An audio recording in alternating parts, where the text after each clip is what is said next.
araw kinikita, kahapon ata yun. Ganun lang. Basta pag hindi ako nag-react, yung Hindi ko si mag-edit na. Paris, si Paris, alam mo, pag ako nalulungkot, hinahag ko lang yan si Paris. Lagi ko siyang hinahag. So yun. Teka, BFF, sino si Paris?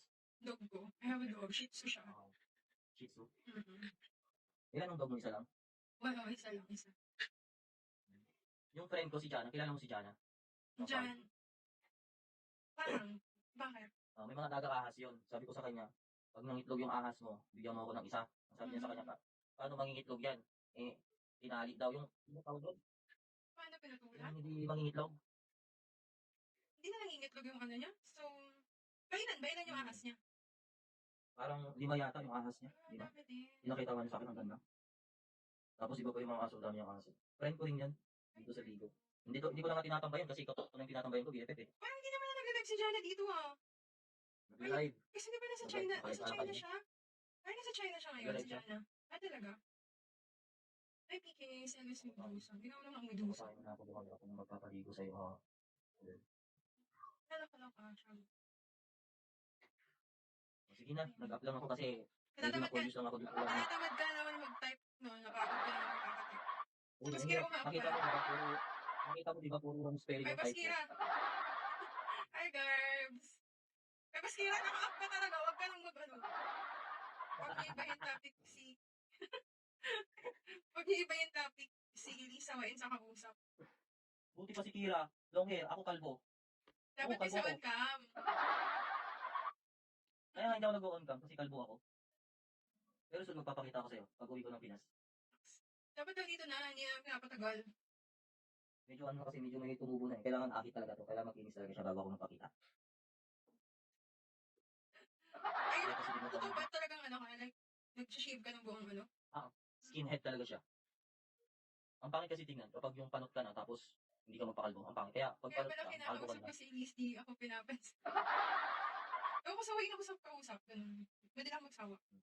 Huwag ka mag-alala, BFF. Pero kapag interested na ako sa isang tao, nag-i-invest naman ng oras kausap siya. Ganun. Kung mag-alala, BFF, after nito, mga 1 week bago ako mag-ulit. Ganun. Kasi, ano, basta ganun. Like, pero pag naging interested na ako sa isang tao, yun. Pero nagkaroon ako ng interest dun sa sinabi mo na 1 month. Kaya nga tinanong kita, ano yung na-realize mo? Ano yung, di ba? Yung naging aral. Ewan ko, nag-up ka kaya, boss niya. Di mo ba napansin na naka-up ka? Hindi niyo napansin na naka-up siya.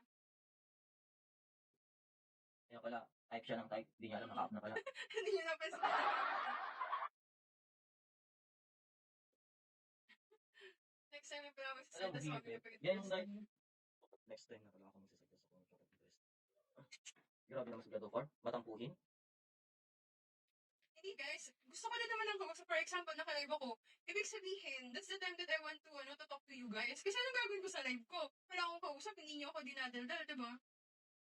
Magtititikan na lang tayo dito. Naalala ko yung sinabi mo kailan ba yun? Kahapon ba yun o kanina? Yung mag-comment naman kayo dyan. Kausapin nyo naman ako kasi pag hindi kayo nag-comment, wala akong sasabihin. Yung kamay ko, gusto kong i-type. Pero parang, hindi ko alam, parang namamanhid, hindi ko magawa. Ba't di kita sa friend list ko? Ayan, pinano. Ang dalaw ko kaya ng isang araw. Pero nga, isang araw di ako No!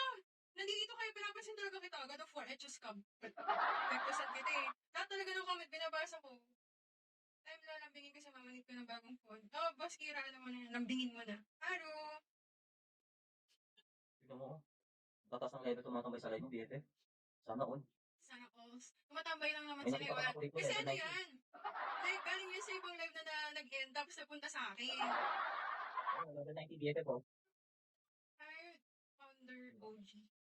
Ang tagal kong pinangarap pag level 9.